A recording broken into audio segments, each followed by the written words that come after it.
Blog Talk Radio.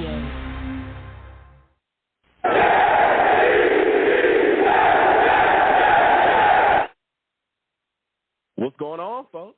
It's your boy Long Beach Joe, and we are back at it again. It is time. We are ready.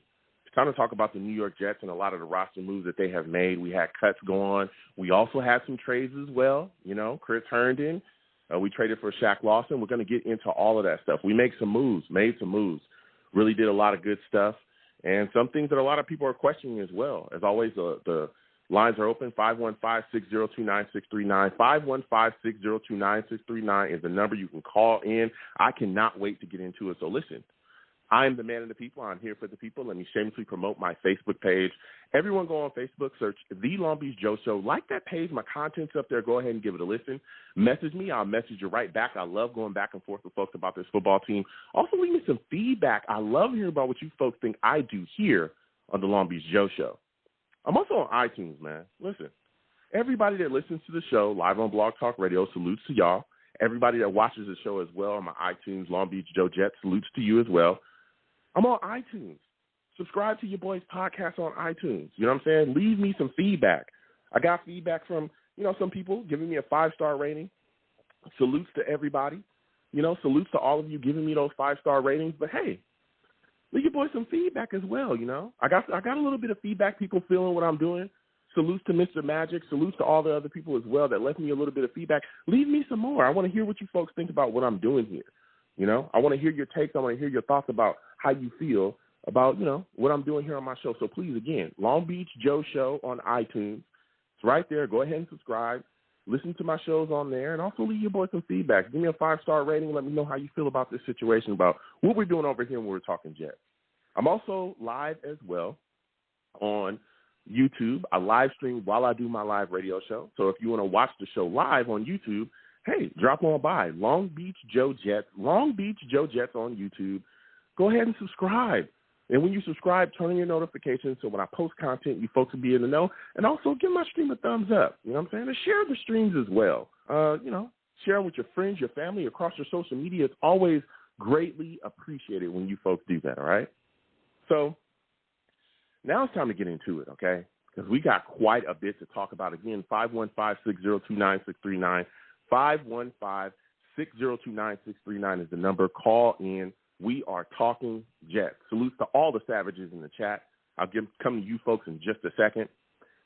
Listen, the New York Jets have made some moves, okay? And they're, Joe Douglas, he's in there cooking up and trying to do his best to better this football team. First move I want to talk about, the trade for Shaq Lawson. Listen, the New York Jets traded a 2022 6th-round pick to the Houston Texans and picked up Shaq Lawson. Now, I looked at this move and I said to myself, the second that I heard, the second it got announced, the second that I heard about it, I was like, okay, this is a good move. There was a lot of people saying, hey, this was a move, to replace Carl Lawson and all these things. And I said, whoa, let's slow down a little bit. Now, Carl Lawson, we all knew he was one of the big free agent signings that we had in the offseason, one of the moves that I loved the most, right? Here was a guy that we brought in and we said, hey, we finally have a pass rusher. We finally have a real guy that's going to be able to come in here and get after the passer week in and week out, something that we have not had since, I don't know, man, John Abraham. We haven't had somebody be able to do that consistently for years here. So finally have a guy now that we brought in. Then what happens? He ruptures his Achilles tendon, and he's done. That all happened in a practice. Ruptures his Achilles, said and done. So now we're looking for a guy. Joe Douglas makes this move. We were also hoping other guys would fill in as well. We said, hey, maybe Gerard Davis can be a guy that we can push and he can do some things. Well, he ended up getting injured as well in a game. So he's going to be out, I believe, until week 6, as they said, when he's going to be able to come back. Then we said, okay, well, we still have other pass rushers as well, right? We still have some guys. We talked about Bryce Huff. We talked about John Franklin Myers. And a lot of people were saying, hey, even myself, hey, Benny Curry. Benny Curry is also another situational guy that we could bring back as well, that's going to come back as well into the fold soon, And we're going to be able to move him in. He's going to give us some situational pass rush as well. We're going to be all right. And then Benny Curry ends up with the, disease that he has. he's done for the season. So looking around and making this type of move, I thought was a solid move by Joe Douglas. I thought it was a good move. He didn't give up too much at all, you know. And I think that Lawson is the guy that's going to come in and help with the situation. Now, am I expecting Shaq Lawson to give us 15, 16, 17 sacks this season? No, I'm not. I'm just, when you look at the the history there, I doubt he comes in and gives us that, but just coming in and being able to help us, I think is going to be huge. That's a big thing for me. So I'm excited about that. We're getting a guy that's going to be able to help us a little bit in the pass rush, give us something, right? Still going to have another rotational guy, John Franklin Myers, Bryce Huff, all the other guys that we have there, and they're going to be able to bring the heat. So I like the move. I like giving up a 6th-round pick, which is just a 6th-round pick for Lawson, and also his contract, the way that it's structured now, none of it is guaranteed. So if we decide to move on from him, I think we're only paying him, $900,000 this year. If we decide to move on from him, right, then fine. We move on, nothing. We just wash our hands of him. It's not going to kill our cap, nothing like that. So I like the move. I like what we did there. I like bringing him in. Here's a guy that's going to be able to help us so we just don't kind of fall off of a cliff within the pass rushing situation. We have another guy that we can throw in there, and we'll see how things move forward. But I like this move. I thought it was a solid move, another solid trade by Joe Douglas. Now, we go from that move. Everybody's feeling good. We're like, all right. And then, boom, another trade comes across the timeline. The Jets trade Chris Herndon. Okay, now the New York Jets, for those of you that don't know, the New York Jets traded a 2022 6th-round pick and Chris Herndon to the Minnesota Vikings for a 4th-rounder. Now, let me tell you something. Let me tell you something right now. This was a fire trade. This was a fire trade. Everyone knows, my feelings on Chris Herndon, okay? Here's a guy that I talked about consistently that I couldn't wait to actually show us something at some point, right? Everybody was all talking about Chris Herndon. Oh, he's going to be this. He's going to be the next Kittle for us. We got Mike LaFleur. We saw what San Francisco did with tight ends, and Chris Herndon is going to be that tight end for us. And we saw that he wasn't really doing much of anything this offseason, right? We heard reports about him struggling to pick up the offense. We saw him dropping footballs. We saw a lot of the same things, right, that we've been seeing these last years. I let my feelings be known about Chris Herndon, about, me not really feeling like he was a guy that had lived up to all of the hype that a lot of people were surrounding him with, that he needed to show me more. Before I believed that Chris Herndon was going to turn into one of these great tight ends to be in this league, I needed to see it at this point because we had been consistently hearing about all these things with Chris Herndon, but we've never seen it. Well, comes time, make our cuts, and Joe Douglas is able to pull this trade off. And I say to myself, wow, a 4th-round pick for Chris Herndon, I was stunned. Because in my mind, Chris Herndon was a player that more than likely was not going to make this roster. Actually, in my mind, he was not going to make this roster. He's not performed better than Croft, even though Griffin was hurt, right? He wasn't better than Griffin. There were other guys. We talked about Yeboah who would cut, and we'll get into that. He's actually on the practice squad now. I thought Yeboah outperformed him. Chris Herndon had done nothing yet again. And I said, hey, Chris Herndon's on his way out the door. Well, the Jets are able to take him, a 6th-round pick, and turn that into solid capital. Now, there was a lot of people complaining when Joe Douglas, traded some picks to move up for Vera Tucker, where here we get back a 4th-rounder, which is solid capital, that he can utilize yet again to move up in some of these rounds. Or maybe even take a young guy in, future rounds as well that's going to be able to come in here and put together some productive seasons for us. I mean, come on. That's a move. And I know that there was a lot of people trying to blast Joe Douglas and all these other things. I don't understand why. This was a very good move by Joe Douglas. I love the trade. I love that he was able to move on from Chris Herndon, send him somewhere else, and get some solid capital back to continue to help and benefit this football team. Because, again, this was a guy that I definitely did not think was going to make this roster whatsoever. So yet another good move by Joe Douglas, right? So now we're coming off those 2 trades, and I'm saying to myself, wow, Joe Douglas is really doing his thing. He's really making moves. He's really bettering his football team. He's really helping us out, right? Then another move comes along. The New York Jets release Bless Austin. And I go, whoa, this is a big one. This move, I mean, the trades were surprising, but this, when we talked about roster cuts, right, we talked about all the issues we had, particularly some of the issues that we had on defense.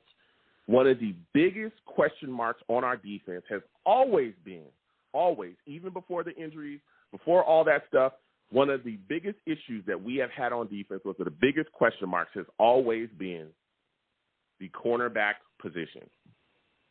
Always. We've always said, hey, look, what are we going to do there? After Bless Austin, Bryce Hall, who is even going to pick up this slot corner position? A lot of people constantly were talking about Bless Austin and Bryce Hall, especially Bless Austin. He's not really a good guy, but he's the kind of the only guy, the most experienced guy we have there. What are we going to do? There were talks that we had on this very program about the New York Jets trading for a corner. We talked about that too. We talked about all those things here, right? So we constantly were talking about Bless, and we were saying, okay, well, what can this guy bring to the table? And the New York Jets move on from him. I don't think anybody really expected this at all, because it seemed like he was going to be a guy to make the roster. There wasn't anyone in, most Jets fans' mind that were going to push him off the roster. But nonetheless, Joe Douglas makes this move. Now, here's the deal. Is Bless Austin a great corner? No. I talked about him constantly. He wasn't. We've seen him get cooked year in and year out. He was getting cooked last year, right? But the big question mark now is, hey, who's going to fill that number 2 spot? Because I would assume that Bryce Hall, or that Hall, is going to move into that number 1 corner position. So if he does move into that number 1 corner position, which it looks like he will, who's going to be our number 2 corner? Now it leaves the door open for a lot of these young guys that we have brought in. Some of these guys that, honestly, we just drafted are probably going to have to step into starting position roles, particularly on our cornerback position, and they're going to have impact immediately. So I'm looking at guys like Carter. I'm looking at guys like Pinnock. I'm looking at guys like Eccles, Isaiah Dunn. These guys are going to have to step into these roles. Particularly, I think this guy Eccles might actually end up being our number 2 corner. And let me tell you something. I like Eccles. I do. But he's raw. He is raw. And we talked about that. We had a live stream during the draft. And the second that he was brought in, I said, look, I like this kid. The athleticism is good, but he's very raw. And we saw that this preseason.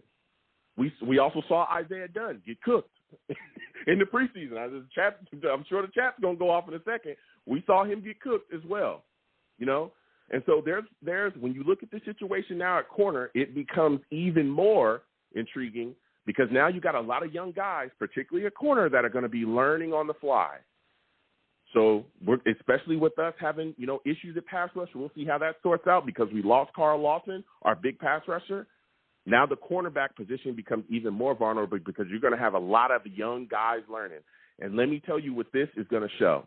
This is going to expose how good or bad our coaching is. This is going to be the test right here. Because as much as I love Sulla, and I've told people left and right that I think that this entire situation is about Sulla and his scheme being able to fit guys in situations and make them productive. We're going to see. They're going to be tested. This coaching staff is going to be tested week in and week out with this young defense that we have here at corner. These young guys at corner, you're going to be tested week in and week out. Can you put these young guys in position on a weekly basis to be successful? Can you make sure that your scheme, can you make sure that your scheme is being put to them so easily and so simply? Can you make your scheme easy to grasp so that they can go out there and just play and not have to think? Because the last thing that you want a cornerback out there doing is thinking a lot, because then that's when they get cooked. Can you make sure that these young guys are so disciplined within your scheme, so disciplined within their roles on your scheme, that they can go out there and be successful? These are big questions that we're going to be seeing. These are big questions that we're going to see answers to on a weekly basis, let me tell you, on a weekly basis. So this New York Jets cornerback position gets even more interesting with the release of Bless Austin. Now, I like Hall. Hall showed me some things. Again, there's even question marks about him. Can he consistently play the way that we need him to play? That was my big question about him. I need to see consistency. I was impressed with the first year. He got cooked at time, but that's what happens with rookie corners. But I was impressed by him. I need to see him play well consistently, though. That's what I need to see. So we'll be talking about that tonight. Again, 515-602-9639, 515-602-9639 is the number. Call in. We are getting to it. So before I get to the callers, the last thing I want to talk about is the news comes out today. Boom. After all these things, roster cuts, moves, and we'll be discussing all of that tonight. Now it comes out Jamison Crowder is dealing with the virus. Okay, and I say the virus because we all know why we're wearing masks around here. Okay, we all know that. I don't want to say the word. YouTube be tripping. Okay, we all know why we're wearing masks around here. Now Crowder is dealing with the situation here. He's dealing with the virus. We're trying to see exactly where he's going to be. There's a lot of question marks surrounding whether he'll be ready for week 1. There's a lot of question marks about that situation, but he does have 10 days. So we got 10 days to figure things out. He's going to be within the protocol. A lot of the things are going to be based on whether he is vaccinated or not, and we'll figure that out, whether he's taken that or, maybe they'll release that, maybe they won't. So it's a lot to talk about surrounding that as well. I want to get too deep into it because, again, YouTube be tripping, okay? But we all know the news has come out. He's dealing with the virus, and we're going to talk about that tonight as well, the impact on the New York Jets wide receiving core with that situation too. So, again, 515-602-9639, 515-602-9639. Call in. We are talking Jets.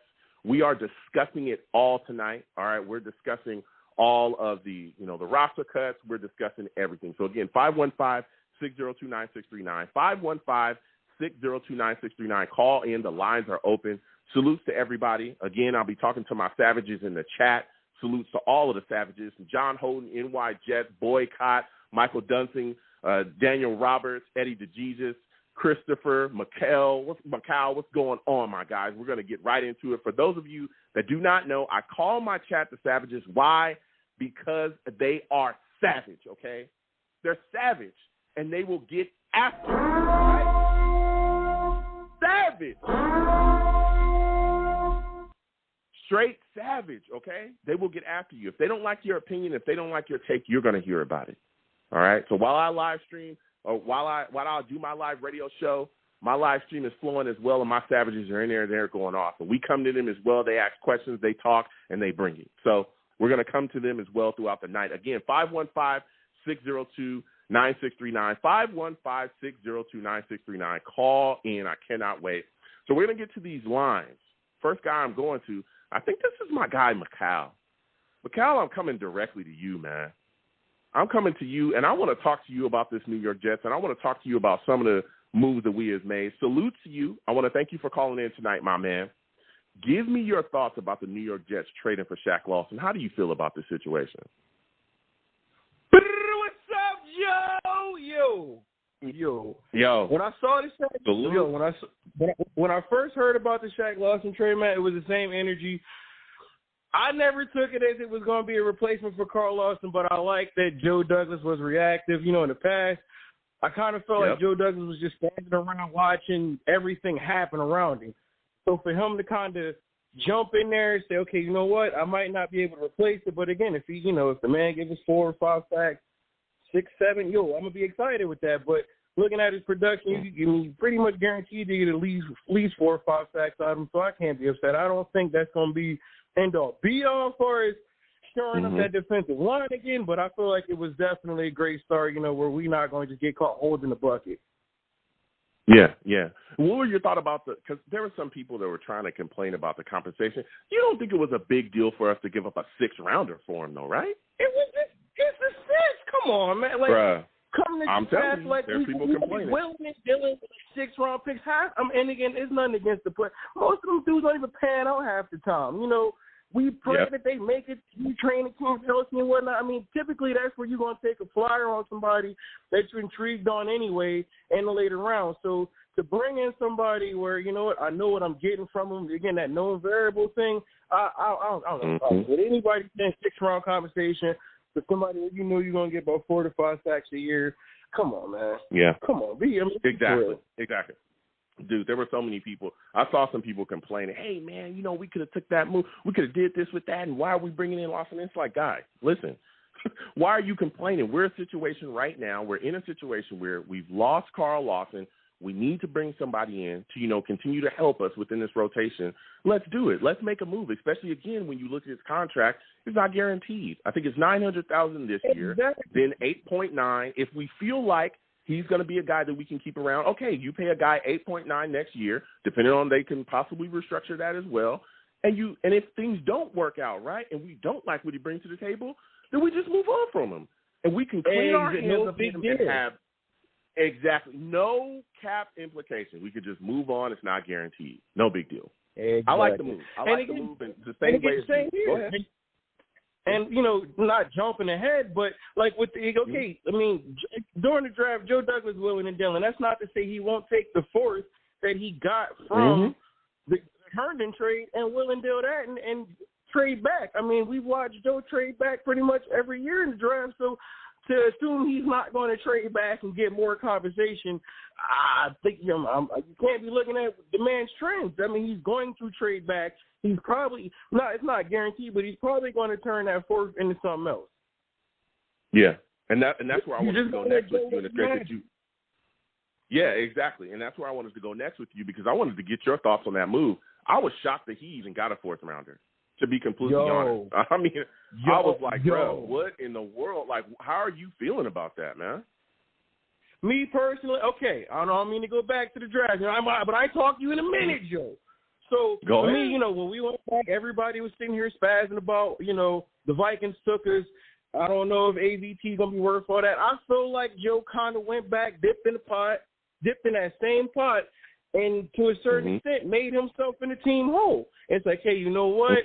I felt good with the deal at the time. You felt good with the deal at the time. And now, hey, moving forward, you're going to scratch my back a little bit on this one. I think it was great compensation. I won't say we fleeced them. But, I mean, again, it was one of those times where, being somebody who's doubted Joe Douglas in the past is, hey, man, you got to show and tell.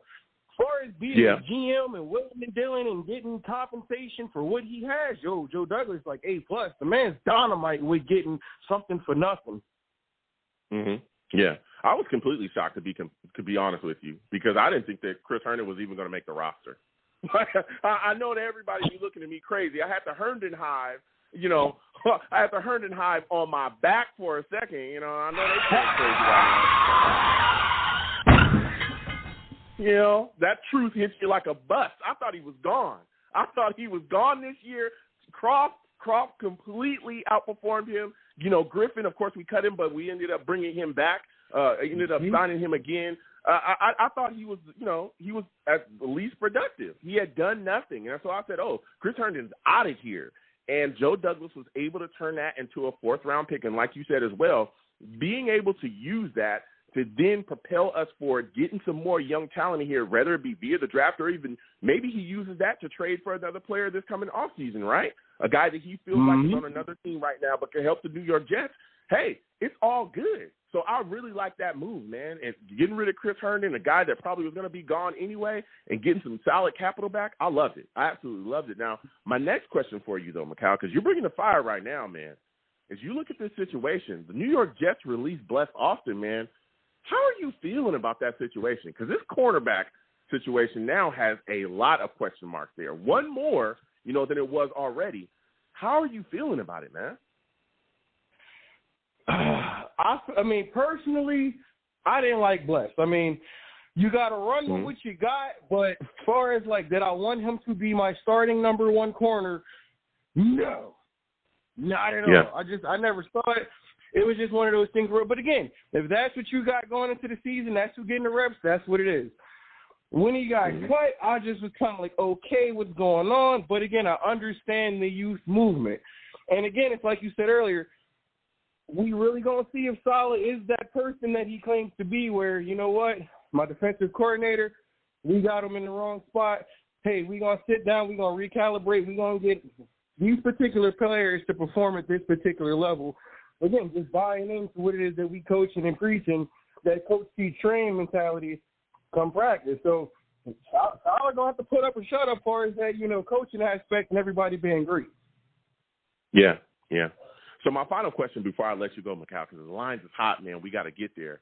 When you look at this situation right now, the New York Jets actually ended up releasing a guy like Morgan.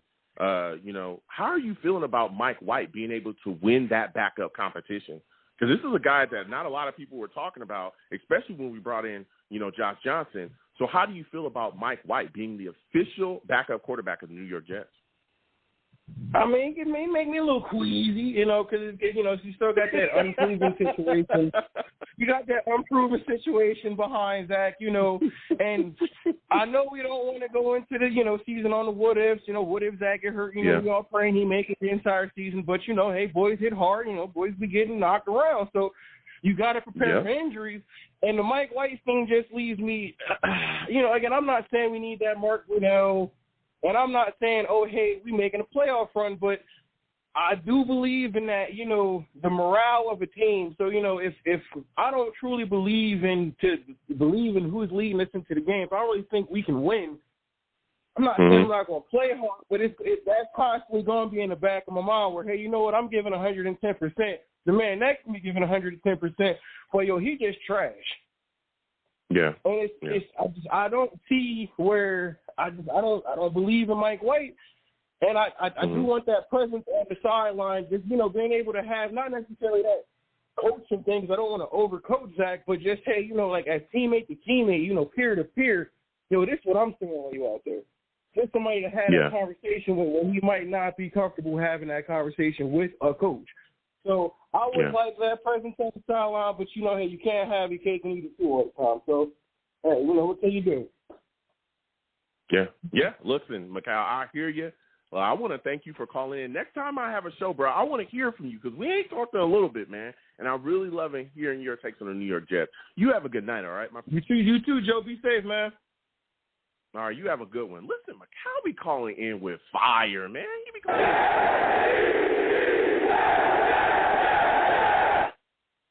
Listen, we're going to keep going to these lines again, 515-602-9639, 515-602-9639. Call in again. For those of you that would like to hit my snap or hit my my super chat, it is up there. Please, any donation that you give to the program is greatly appreciated. If you do not want to hit the super chat, but you would like to hit the Cash App, the Cash App's right there on there at the bottom of the screen as well. Anything you give is just greatly appreciated for those of you that would like to donate. It's all greatly appreciated. So, again, we're going to keep getting to these lines, 515-602-9639, 515-602-9639. Call in. Next, I'm going to my guy, Maxwell, man.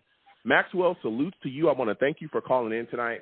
Maxwell, man, give me your thoughts about this situation here at the New York Jets with the cornerback position. We just cut Bless Austin. Who do you think ends up being our number 2 corner at this point? I don't know yet. I feel like the thing is that with Bless Austin, I think he was a really good corner, but I think you thought he was really he wasn't that good. He wasn't that good. You thought Bless Austin was really good? Bless Austin wasn't that good. He was not that good this preseason. We should have signed Richard Sherman. Oh, wow. Okay.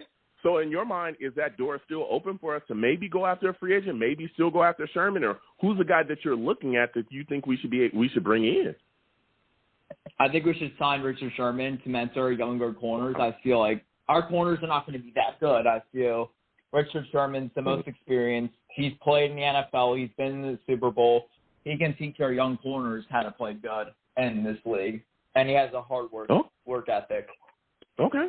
Look, I respect that. I heard some Jets fans as well start to immediately bring up his name. I know there's been a lot of things surrounding him and going on, but hey, maybe he is the guy that we end up bringing in. Now, what are your thoughts about Shaq Lawson, us actually trading a 6th-rounder for him? Because that was a big issue was, hey, could we get another guy in here to help in the pass rush? Well, here we bring in Lawson. He's a guy that can help us, doing that. What are your thoughts on that move that Joe Douglas made? I think it's a really good move. I think giving up a 6 is a good thing because 6th-round picks are not that useful. Like most players that are picking the 6th round are cut. I think Shaq Lawson is a proven edge rusher. He's been really good. He was good last year in Miami. And I feel like Robert Saleh is a good guy, good head coach to bring out Lawson's talents. Even though, he wasn't that good. Oh, this is the third AFC East team. I think he's a pretty good player, and he can be the best pass rusher we had in 15 years. Yeah.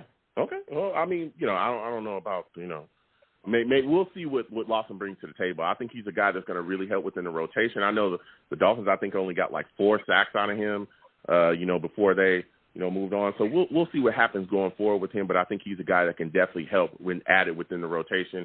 I think a guy like John Franklin Myers, Huff, all the other guys that we have that's going to be in that rotation as well. It's going to really be kind of a pass rushing thing by committee. But I greatly appreciate the move because let me tell you something. We needed some help there, especially after Lawson went down, rupturing that Achilles. So my final question before I let you go, Maxwell, is when you look at this Jets backup quarterback situation, are you shocked that James Morgan was released?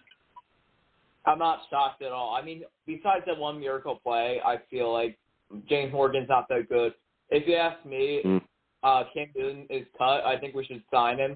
And people go, we don't have that good back. But Mike White isn't that good. I think we could sign Cam Newton. I understand he got released from the Patriots, so he doesn't want to be a starter. But this is a possible way I think we should use Cam Newton.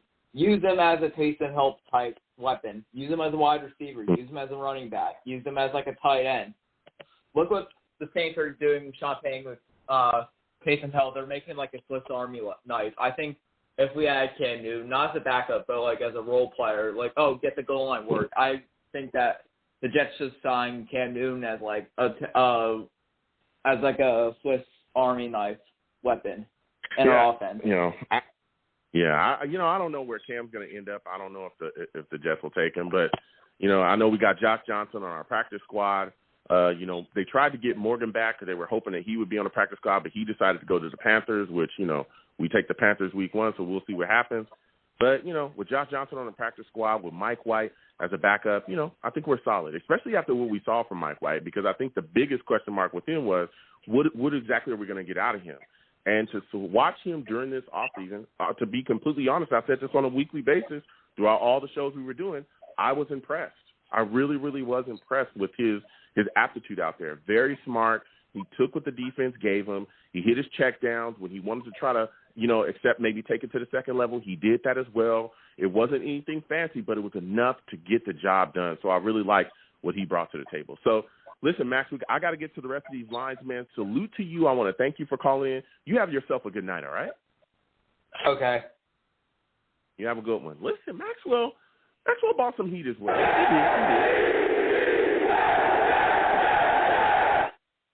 I respect that. I respect the heat that he's bringing. I know a lot of people want to go out and get, I've heard fans kind of mention Cam Newton. I don't think he ends up here, man. I really, really don't. But we're going to keep getting to these lines again. 515-602-9639. 515-602-9639. Call in. We are taking all callers. We're getting to everybody. All right. When you call in, please be patient. I'm going to get to everybody. Don't call in and hang up. Call in and hang up. Call in and hang up. I have a queue. I can see you. And the only thing I don't like, don't call into my show cursing, because I'll get you out of here. I'm talking about fast. Faster, we got Adam Gage out here. Get your ass out of here, Adam Gage. You had to go, dude. You had to go. Can you imagine going into another season with that bum as your head coach? Get out of here. So we're going to get back to these lines again. 515-602-9639. 515-602-9639. Call in. Next, I'm going to my guy, Mike from Bayshore. Mike from Bayshore coming on to the line. Listen, this dude knows what time it is. He don't wear no damn collared shirts. Listen, Mike is a savage.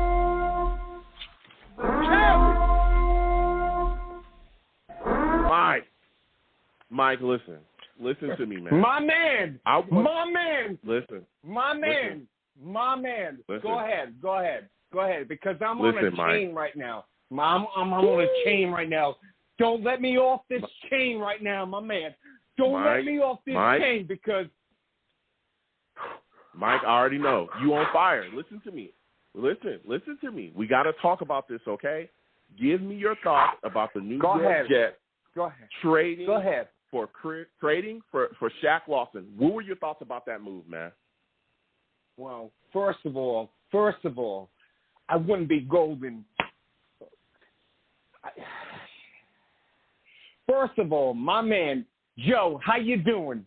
Let me I'm tell all right, you one thing. Ride or die. Let me tell you, man. One and only, let me tell you, Joe, I am so excited about Shaq Lawson coming here. Mm-hmm. You know, it is so good. It's so fresh. How you doing? But at the same time, man, we have to get off this. We have to get off this. I mean, you threw up my game, bro. I'm sorry. What? But, come on now. Come on. We talking. Listen, Shaq Lawson, we brought him in. This is a guy, you know what I'm saying, we needed a pass rush. We brought him into the rotation. He's a guy that can provide a little bit. Of course, he's not going to completely replace Carl Lawson. That's not what he's going to do. But he's going to come here dude, I worked out this morning. Morning, and I listened to the headbanger, EPMD. Okay. EPMD in the house. Let me tell you one thing. The headbanger. Mm-hmm. The headbanger. The headbanger. Let me tell you one thing. Oh. New York is in the house. Leave me alone. Here we go. Ride or die. Let me tell you something, Joe. When I bring it, I bring it. And you know what? Shaq Lawson's going to bring it. If anyone has a problem with it, I don't wear no damn sandals. I don't wear no flip-flops. Nope. If you have a problem, don't ever call me Ginger. Don't ever. Let me tell you something, Carlton. Meet me at exit 42. I'll steal your car. Tell your mom it's your problem. Wow. Let's go. Let's go.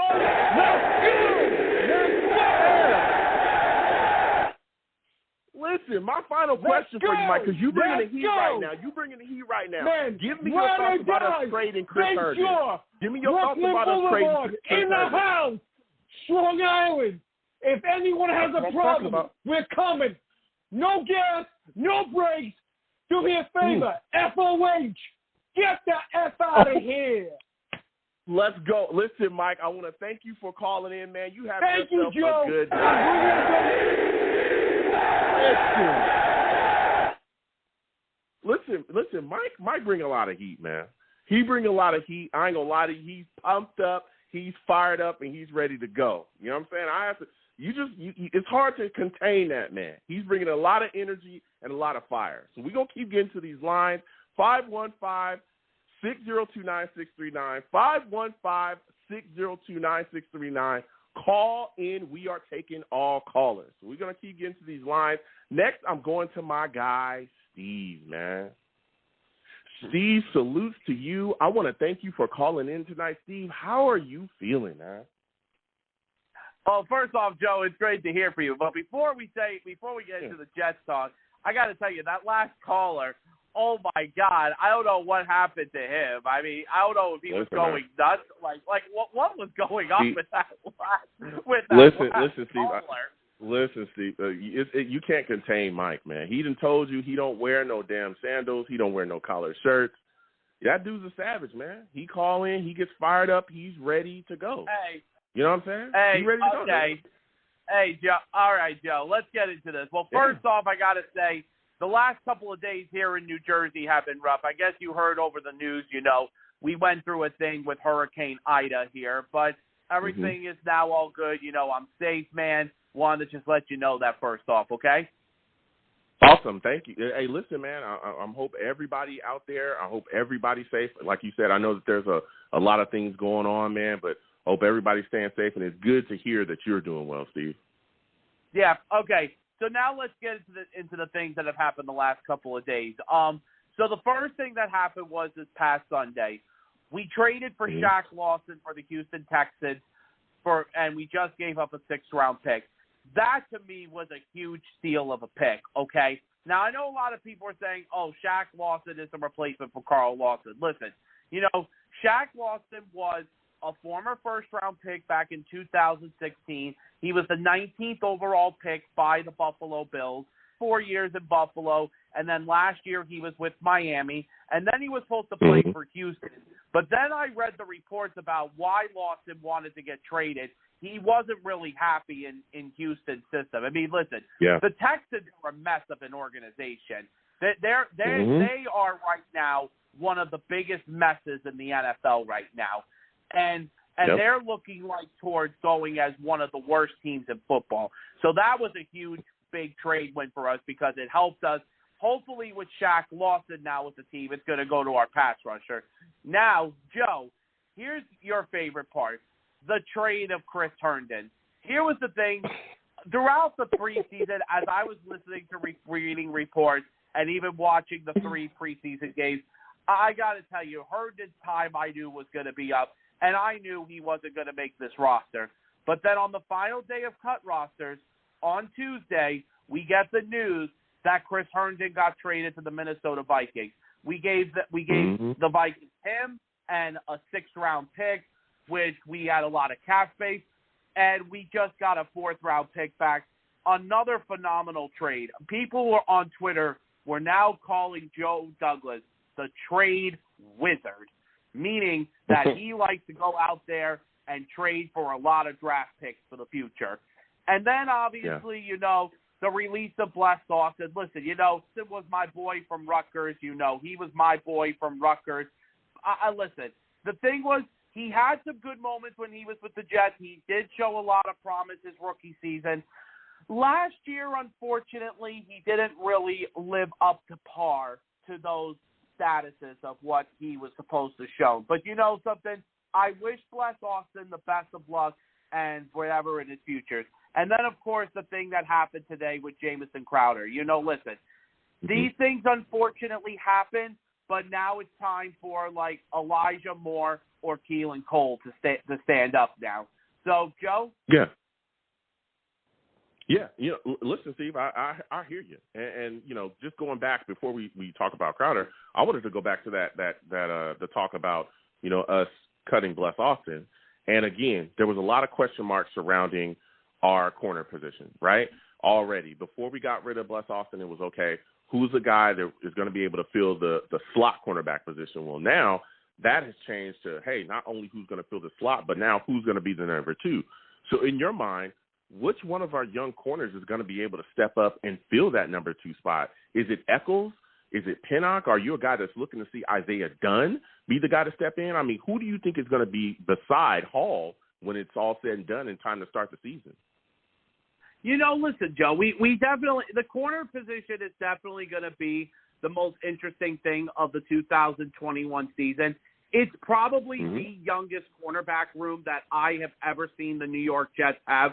And listen, I understand that it's a big disadvantage for us this year, but this is a chance, for these young corners, Pinnock and Michael Carter and Eccles. Eccles showed a lot of promise in the preseason. I think Eccles will definitely be there. I think as of right now, Bryce Hall is going to be our number 1 corner, I think. I think Bryce Hall, has a lot of potential to be great. And the thing is, because last year towards the end of the season, I was really impressed with him, especially the interception he had against the Rams in Week 15 last year, which was a phenomenal play. I got to say, it's definitely going to be exciting to watch these young corners play this year. Definitely going to be exciting. Yeah, it absolutely is. And we're going to see because, again, I think a big thing that this is going to kind of expose or a big thing that it's going to test is our coaching staff. Because now we're going to see, hey, can Sulla and Albers, can those guys get these young corners ready on a weekly basis to go out there and play these opposing offenses that are going to be targeting them? We play some pretty explosive offenses this year. Hell, we start off, with Sam Darnold and the Panthers. Robbie Anderson is going to be out there. You don't think that Sam Darnold's going to come in and want to light us up? You don't think that Robbie is going to want to come in and light us up? Here's a guy that, can definitely walk in with a chip on his shoulder and say, hey, I'm about to go against the team that let me walk and didn't feel like I was something, to behold, something to really hold on to. They allowed me to walk into this Panther situation and sign, here. And now I'm here, and they brought my boy Sam Darnold over here. We about to go for 400 yards, a piece. We about to go crazy over here. They're going to try to absolutely target these young corners. And so we need to see, can Sulla make sure that these guys are put within the scheme, make sure that they're ready on a weekly basis to go up against a lot of the really solid talent that we're going to go up against, because they're going to try to find ways schematically to lock up with these corners, isolate them, and abuse them, particularly, again, because our slot position is a big question mark. We talk about Michael Carter II being a guy that can be in there. Who's going to be the guy that's going to lock up that slot corner? So it's going to be a big test. What are your thoughts about that, Steve, about our coaching staff being tested on a weekly basis as well when we talk about this cornerback situation? Yeah, no, okay. So here's my thought about this. I think, because let me tell you something right now. If we still had Adam Gase as our coach, okay, if we had Adam Gase as our coach, and if he was in the situation with cornerbacks, with these young cornerbacks, he wouldn't get them ready. He would absolutely not get them ready. Robert Saleh, I think, is going to light a fire on these young corners. And as a former defensive coordinator, I think he will definitely bring some fire. Now, the defensive coordinator, Jeff Ulbrich, he's going to have to get them ready too. And even the guy who is the defensive backs coach, he's got to get them ready too. We got to step up a game. We got to step up a game. I mean, listen, we're going to talk more about Carolina next week. And when we go up against, our former quarterback and Sam, I'm not really focusing right now on getting ready for Carolina. I want to wait more until next week. But the only thing is, I mean, listen, we're going up against, our former quarterback and our former wide receiver who they seem to have a connection the first 2 years, when Sam was with us, But listen, Joe, right now, the biggest thing that we just have to worry about right now is taking one day at a time. Yeah, I'm right there with you, Steve. One day at a time. One day at a time, I hear you. But I'll tell you what, there's going to be a lot of teams that we face this year that are licking their chops now, especially, again, when you look at this situation. Because unless Joe Douglas is really unless he goes out there and makes a move or makes a trade, we're going to be playing a lot of these young corners, and they're going to have to come in and make an impact immediately. So, listen, Steve, you brought some heat, man. But my final question before I let you go is, when you look at this situation now, some of the roster cuts that we made, one of the moves that we made that kind of surprised me was the cut of Vincent Smith and watching Jeff Smith make the active roster. Did that surprise you as well? A little bit it did, but Jeff Smith had a really good preseason and showed a lot of this in camp this year, and he even showed some moments last year. Listen, I thought the Bless Austin cut really surprised me, but something? I think what Robert Saleh realizes that he wants to test out these young players. I mean, listen, going into the season, Joe, and this is the one thing that we do have a little bit of a disadvantage, but it is something that I do really like that the Jets have had, and it's something we haven't had in a very long time. We're going into this season with the youngest team in the NFL. Like, we have the youngest team. Yeah. I mean, you're completely right. There's a lot of inexperience here, and we're going to be learning. A lot of these, players are going to be flying by the seat of their pants. So, listen, Steve, I want to thank you for calling in tonight. I got to get back to these lines. You have yourself a good night, all right, my friend? Hey, good night, Joe. Go Jets. Jets, Jets, all gas, no break. Let's go.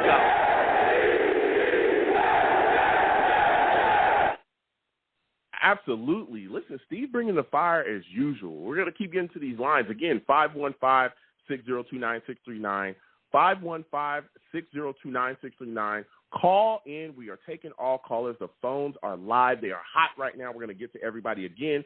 If you want to hit the super chat, please do. It's right there in that comment section. Go ahead and give whatever you can if you'd like to donate. If you don't want to hit the super chat, there's some people that just say, hey, I want to, give to your Cash App, Joe. What are your thoughts about that? I say, hey, my Cash App's right at the bottom of the screen. Go ahead and give whatever you like. Anything you give to the platform is greatly appreciated. So we're going to keep getting to these lines. Next, I'm going to go to my guy, Shogun, man. Shogun's calling in. He calls in with the fire as usual. Monty will come to you in a second. We see you. My security is very good now. So, Shogun, salute to you. I want to thank you for calling in. Listen, I want to get straight to it right off the bat with you. Give me your thoughts about this New York Jets trade for Shaq Lawson, man. How are you feeling about it? I love it. I like it. I think he could do great things. We just have to see. Give it time. Yeah. I thought the trade, the 2022 sixth-round pick, for a guy that's going to be able to come in and help us within the rotation, I like the move. I really, really do. low risk, high reward. We'll see what happens going forward. And again, especially with the way that his contract is set up, if things don't work out, we can, cut him loose, and there's no really, no financial implications on the New York Jets. We cut out clean and everything's good. So what are your thoughts about the trade of Chris Herndon?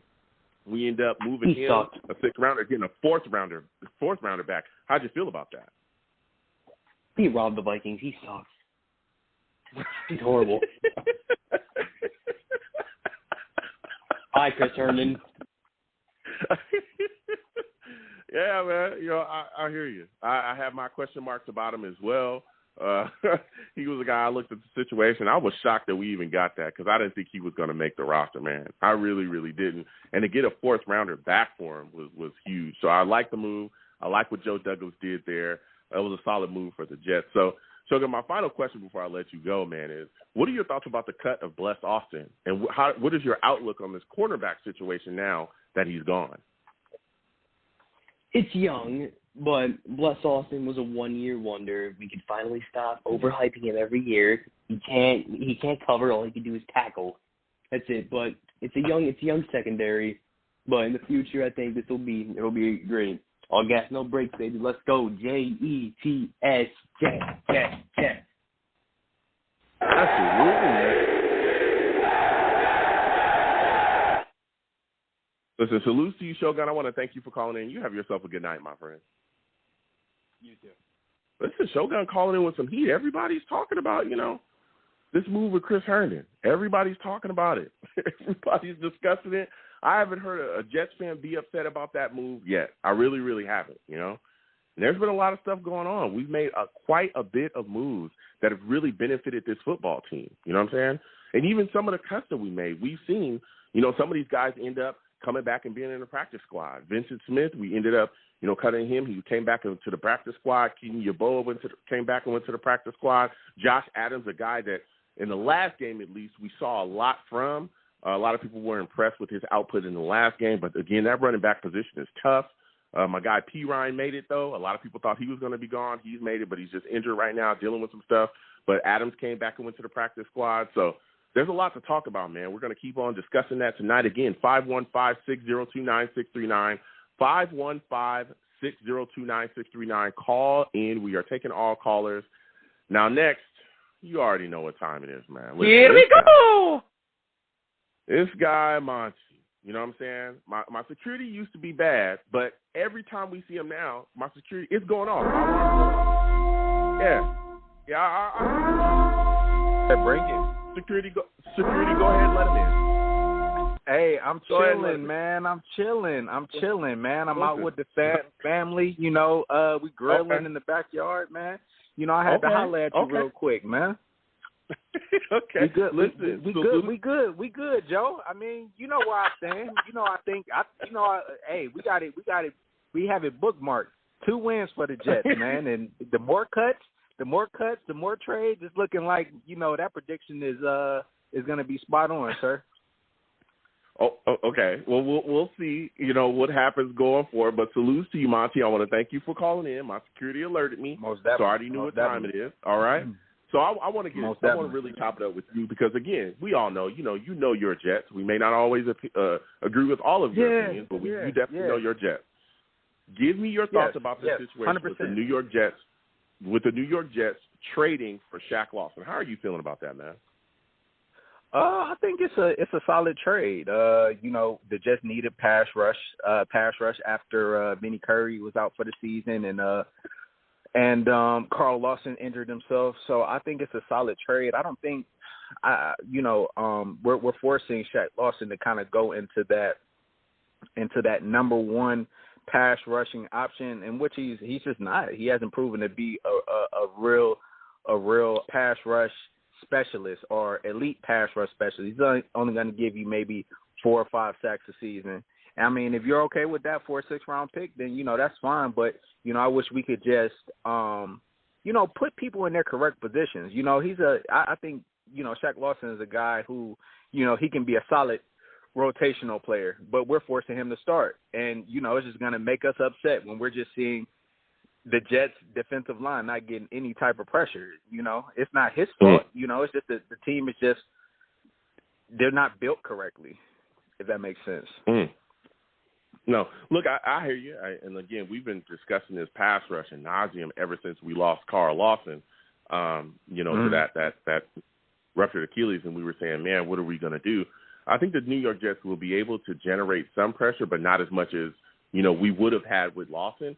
I think, honestly, maybe the defense is going to change a bit. I think we'll see some blitzes more than maybe we would have if Lawson was on the field, and I think we'll see an adjustment in scheme simply because of that's what Sulla does. That's what I've watched him do with the Niners. Who we going to blitz with, Joe?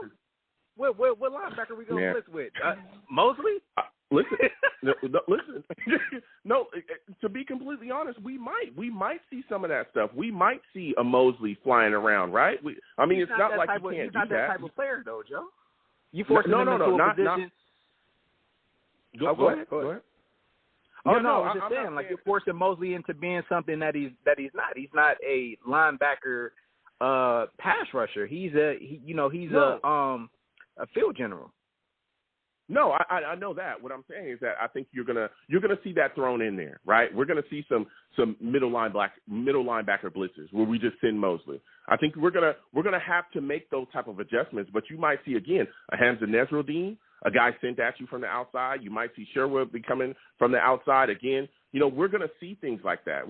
You're gonna have to because of the things that we suffered, the injuries that we suffered. Again, Gerard Davis goes down. You have to make the adjustments, or you're gonna die. Yeah. That's what's going to happen. And Joe, so if we don't start doing those things, then go ahead. Oh, I saw on Twitter, man, that they were, and this is what I reached out to you on Twitter, that they were looking to sign Reuben Foster, or looking to work him out, and I was just like, that's kind of odd. Like, why would we sign Reuben Foster? All I hear from Joe Douglas and this whole coaching staff is that they want high character guys, and I think he has a couple of domestic violence charges on his record. So I'm thinking to myself, wow, we're really this desperate on defense where we're willing to compromise the integrity of our team to actually bring in talent. And it's just, that's how bad – that's how – like, Joe, I hate calling you and just being this negative on the Jets. But, man, I just know, everybody's optimistic. That's when everybody gets optimistic at the beginning of the season. Yeah. But when it gets to week 6, week 7, week 8, we just getting our head bust every single week, then that's when you see, like, the depressed Jets fans, man.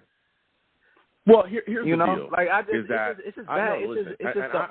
I understand what you're saying, Monty. I get it. Like, we talk about high character guys, but at the same time, we've seen that the NFL is a place where guys get second chances, especially if you're talented enough, right? And again, I'm not excusing the things that he's done in the past. We all know, Reuben Foster's past and the domestic violence. Right. Stuff.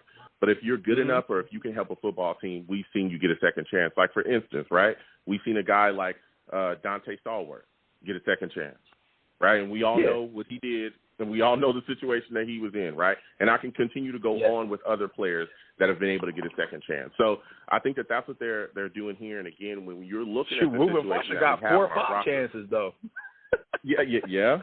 But again, he was supposed to be a top 10. He was supposed to be a top 10 pick. Monty, I don't want to bring up the other guys, but there's other guys in this league that have gotten those 4 and 5 chances. Greg Hardy, there's definitely other guys that have gotten a million chances, right? We've seen so many guys, and not just with that. There are other things, off the field things as well. We've seen guys get a lot of 2nd, 3rd, and 4th chances with drugs and all those things, that have gone in. So I understand, your take on that, but when you look at the situation where the New York Jets are, I think that Joe Douglas is just trying his best to find a fit, especially with the injuries that we suffered, to continue to better this football team and better this defense. If you had to grade Joe Douglas, what would you give him? What would you give him? As a whole, as a general manager so far? As a whole, as a general manager. Right now, I would have to give him an F. You would have to. Why would you give him an F? Because he's failing miserably, Joe. An F, like Monty. I can why? You're smoking crack. Stop. So F, when you Monty, look at this roster, he's been here 4 years. He's been here 4 years, basically. Yeah. He came in middle of the fourth, middle of his first year. He's been here 4 years, correct? And this is the roster in Hold which on. Before you say that, Monty, because you know we gonna go back and forth. We gonna go. This is on a weekly basis. Okay. You call in here and say things. I'm just telling you right now. Here we go. So Let's here's go. the deal. Before you start to make your argument on that case of giving him an F, you also need to bring some context to the situation. Yes, he's been here, those years, but the first year that he got here, he did not have a free agency and he didn't have a draft. He was just here because they hired him after. Hold on, they hired him after, right? McCagnon was given that chance. They hired him after that. So we're gonna start the conversation with that. Continue on with your point because I want to hear it. Because I want to hear this F talk that you giving him. Go ahead. Okay, so in the NFL, right? So so we hands down have the worst roster, right? I've seen GMs come into bad situations. You think we have the worst roster in the NFL? Yes. Who's worse than us? You think we're worse than the Houston Texans? The Houston Texans? They have way more talent than us. Are you serious? Oh, okay. All right, go ahead. They have way more talent. I mean, if you want to go running back, you want to go receiver. They have actual number one receiver. Quarterback. Okay.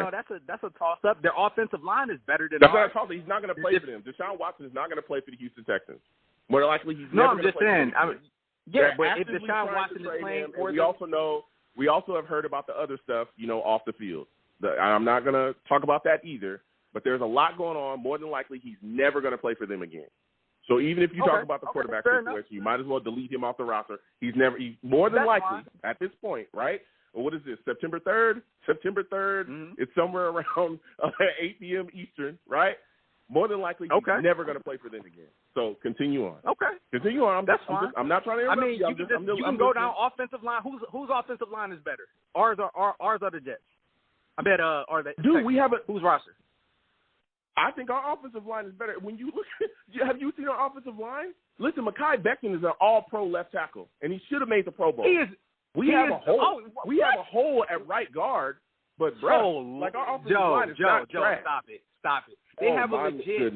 Go ahead, Monty. Laremy Tunsil is a legit all-pro player. It's not like a speculation. He's a legit all-pro player. Yeah, he's legit. Yeah, I'm not talking about Mekhi Becton, who we think may grow into that. I don't know if he wasn't even. You don't know. You don't think Mekhi Becton is an all-pro left tackle? No, I don't. Oh my God! I don't. Go ahead, Mike. Like, what would show you? What would show you? Like okay, Joe. Okay, listen to me. Listen to me. Mekhi Becton is an all-pro left tackle. This is crazy. No, he hasn't proved it. Has he proved it? Has he proved it? Yes. Okay, because yes, you're talking as a Jets fan. If I'm looking at the Jets, I was like, man, that's a good pick. Like Mekhi Becton is a solid pick. But when I look at the totality of the league, dude, he wasn't even the second best lineman in the draft. He wasn't. Wow. He wasn't even the first team. Wow. He wasn't first team all rookie. He wasn't even first team all rookie. Monty. So how you gonna tell me he's an all pro? He's an all pro talent when he's not even the best lineman in his rookie class? Are you serious? Monty, that doesn't make sense. You told us you was grilling. I know you had a couple, a couple drinks out there, right? A couple of adult beverages, I would guess. And I think that's impairing your judgment right now. And I think that's impairing your argument. Let me tell you exactly. Let me because I love going back and forth with you, Monty. All right, I got love for you. We go at it all the time. Here's the deal. Definitely all love, Joe. Yeah, it's all love. When you sit here and you tell me things like Mekhi Becton is not an all-pro left tackle, and I'm only saying that because I'm a Jets fan. First off, I say a lot of things that are anti-Jets. You remember I was the guy that literally said we should trade Jamal Adams, and then when people said why, I said it because everybody was saying, well, he's the best safety in football, and I literally told people that he wasn't. And I talked about how Derwin James and Eddie Jackson, all those guys are better than him. I don't wear green goggles. I watch football. I was the first guy getting on here saying, hey, listen, fella, the 49ers, I watch the Niners. He's going to be good. He can adjust his scheme. I was one of the first guys doing it. So I'm not saying that because I wear green goggles. I'm saying that because I watch Mekhi Becton, just like I watch other left. Is Laramie Tunsil good? Yeah, he's good. But you're acting like our offensive line doesn't have an all-pro left tackle when we do. He's an all-pro left tackle. Did he make all-pro last year, sir? Good God. He was robbed of the Pro Bowl. He was robbed of the Pro Bowl as well, sir. I'm telling you, Mekhi Becton. He was not first-team all-rookie. He was not robbed. What are you talking about? Good Lord. Look it up, Joe. He wasn't even first-team all-rookie. Sir, if you're telling me that Mekhi Becton is not one of the top tackles in the league, you're crazy. You're crazy. He's not. But even when you look, oh goodness gracious. Then who exactly is better? Are you talking about better than Mekhi Becton? That's your. No, I'm not Tristan speculating. Better than Mekhi Becton. The guy, Jedrick Willis is better than Mekhi Becton. Like, are you serious? Okay. You listen. You're saying this like, look, we got Mekhi Becton. Like I said, right? My argument is he's a great left tackle. In my mind, he's an all-pro left tackle. He's definitely gonna make the Pro Bowl this year, and you're gonna see him go on to be an all-pro left tackle. Yes, the Houston Texans have Laramie Tunsil. Question marks after that. Right? We got Connor McGovern, who's a solid center. Our left guard is Elijah Vera-Tucker, who's going to be a monster. Right? We got Morgan Moses at right tackle. Yes, we're better than the Texans. Yes, we're better. We have a better roster than them. We do. We have a better roster than them. Their number one is Brandon Cooks. Brandon Cooks is a solid wide receiver, but when you look at our wide receiver core is beastly. None of our receivers are better than Brandon Cooks, sir. None of them. Come on, sir. Corey Davis, how many 1,000-yard seasons have Corey Davis had? Oh my! How many? Joe, I'm asking you a question. How many 1,000-yard receivers do we have on this team? He's never had 1,000 yards. No, Corey Davis has never had 1,000. Okay. So Brandon Cooks had 5 1,000-yard seasons. Okay. But again, when you look at Corey Davis, but it's not. Hold on a second. But when we're talking about Corey Davis and you're talking about, he's never had 1,000 yards, it's not like he hasn't been super close. Because I think last year he had 980 something yards. He's 20 yards away. And again, he was in a run first scheme with the Titans. This guy is one of the better wide receivers in the league. Stop talking about him like he's trash. He's a number 2 to number 3 talent. He was drafted in the top. He was drafted as a top 10 receiver for the Titans. All right. And what did the Titans do? They let him walk. You know why? Because they got a legit number 1 down there in A.J. Brown. So it's levels to being a good receiver. He's just not on that level. He's decent. He's a second, third guy. He's not the guy. Okay. He's not a guy we got to sit out there on Sundays and just know, he's going to give you 100 yards and a touchdown every single week. He's not that guy. And so Zach Wilson is the only. Even though Cooks is always injured, Cooks is better than him. Even though he's a guy that can't stay on the field, he's better than him. And the Houston Texans have a better roster. Yes. Continue on and tell me why you're giving Joe Douglas an F. Because this argument, you've had a lot of cold drinks out there during the grill. Go ahead. Come on, Joe. Don't insult the man now. Don't insult the man. I'm just saying. Don't go in and insult the man. Okay. There's a lot of ice in that cooler. That's all I'm saying. A lot of ice in that cooler, and it's keep a lot of things cool. Go ahead. All right. So I can explain it to you. So I just feel like just even with the Adam Gase situation where, they were buddy, and I feel like Joe Douglas just let him stay a year too late. I think he should have been fired after the first season. I think a guy like Jamal Adams, if you're gonna trade him, I thought you should have traded him in the offseason. And you could have got CeeDee Lamb. You could have traded him for CeeDee Lamb and maybe another late draft pick. But you wait a whole season and you just let Jamal Adams just mope and pout the whole season. And you get 2 first rounds. Granted, yes, that's 2 first rounds, but you get 2 first rounds from the Seattle Seahawks. It's okay. So let me ask you this, Joe, because those are late. Those are like 2 second round picks, Joe. Let's keep it real.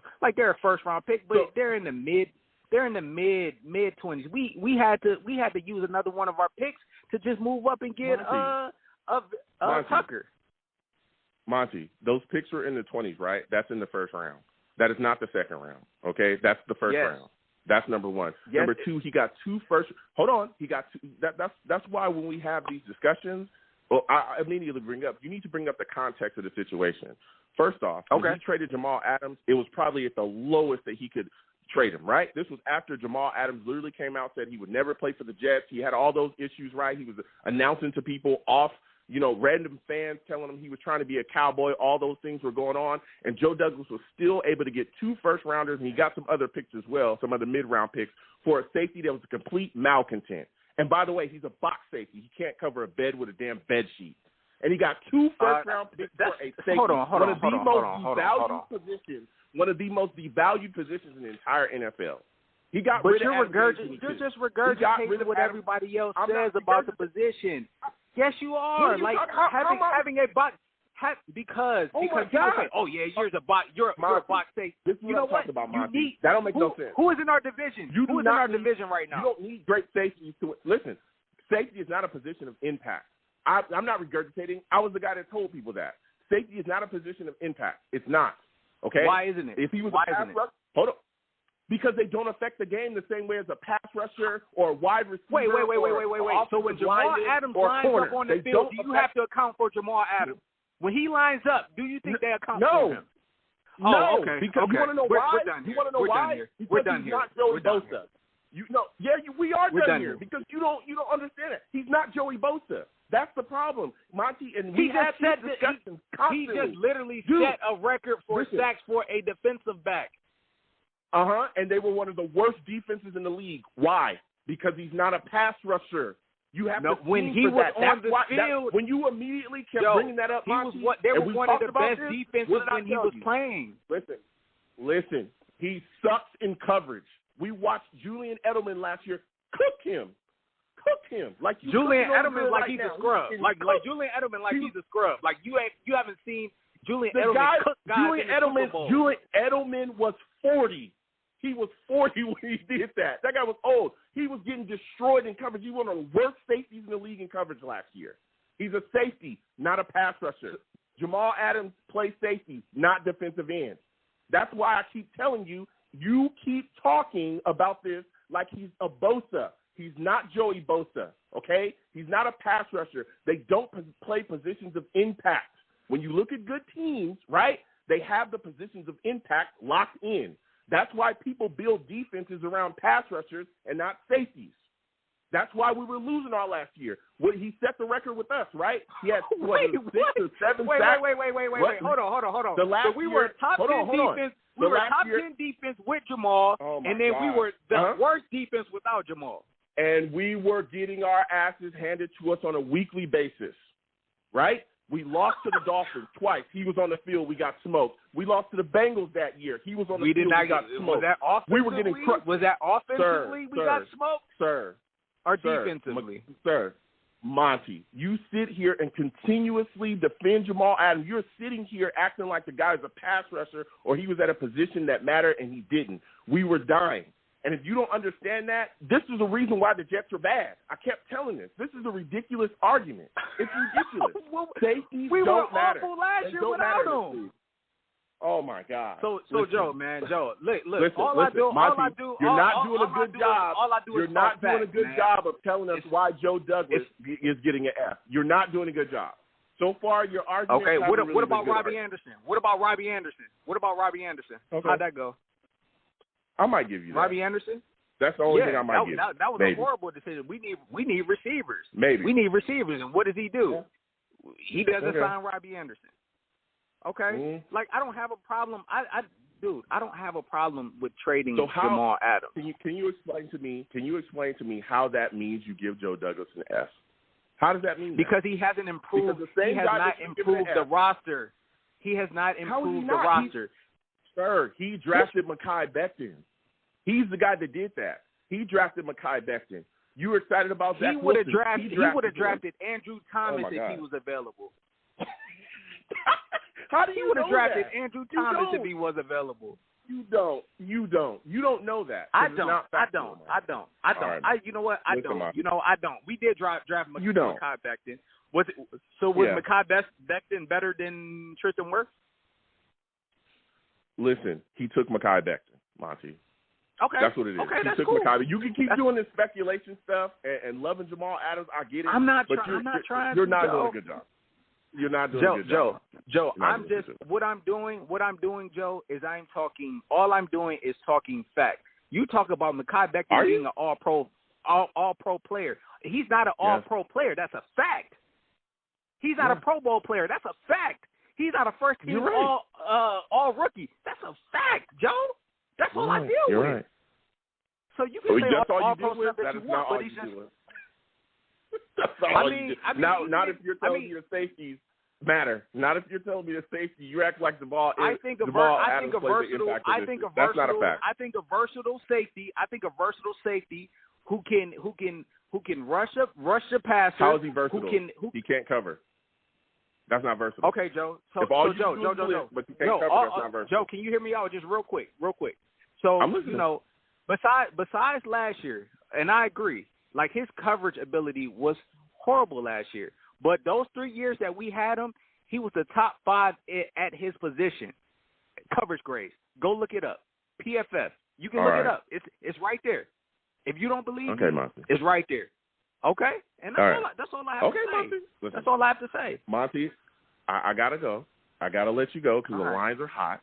We're going to argue next week, too, when you call in. You keep calling in with your Jamal takes. I can't stand them.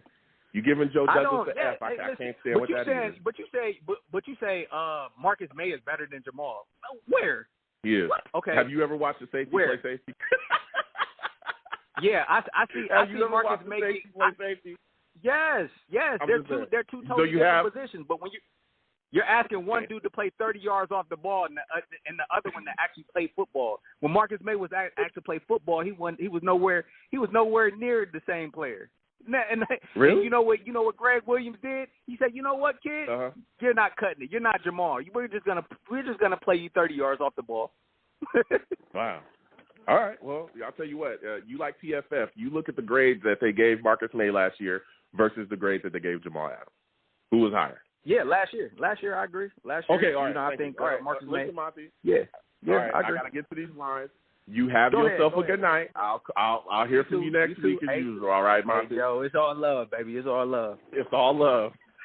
All right, you have a good one, Monty. I'll talk to you. Listen, that's Monty. Everybody knows the Savages are going off in the chat. Monty calling and talking. I don't like to argue, but Monty makes me argue. He does. He makes me argue when he says these crazy things like Joe Douglas deserves an F. That's insanity.